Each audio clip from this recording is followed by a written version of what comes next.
ఒక మనిషి చేసే ప్రతి పనిని నెగిటివ్‌గా చూపించడం ద్వారా ఒక ఎకోసిస్టమ్ మెయింటైన్ చేసి నెక్స్ట్‌కి గవర్నమెంట్‌ని పడగొట్టాలనుకుంటారు. Very good.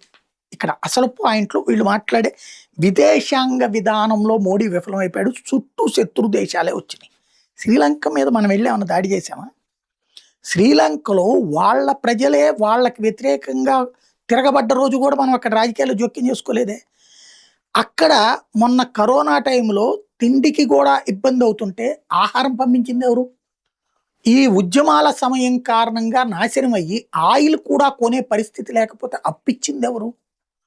ఇవాళ మళ్ళీ శ్రీలంక బ్రతుకుతోందంటే ఇండియా మీద. మరి ఇది మోడీ చేసింది వాళ్ళతో పాజిటివా? నెగెటివా?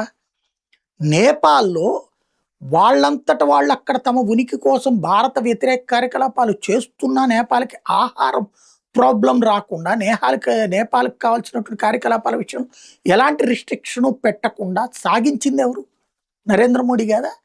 అదే నేపాల్ మీద ఆంక్షలు పెడితే తిండికి కూడా దొరకకుండా చచ్చిపోతారు అక్కడోళ్ళు. వాడు చైనా వాడు కూడా వాళ్ళనేం పోషించలేడు. అలాగే భూటాను చైనాకి లొంగిపోయి భూటాన్ రాజకుటుంబం మరి అది ఏ హనీ ట్రాప్‌లో పడిపోయారో తెలీదు. ఓ పక్కన డోక్లాంని మనం కాపాడి ఇచ్చింది భూటాన్‌కి. భూటాన్ దేశం అది. భూటాన్ భూభాగం.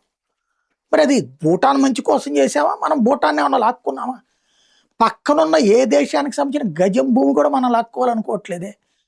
కానీ వాళ్ళు వాళ్ళ ఆర్థిక అవసరాల రీత్యా చైనా ట్రాప్‌లోకి పడతాడు. ఇంకో దాంట్లో పడతాడు. అయినా సరే మనం సహనంగా వ్యవహరిస్తున్నాం గానీ దురుసుగా లేదు, అహంకారంగా లేదు.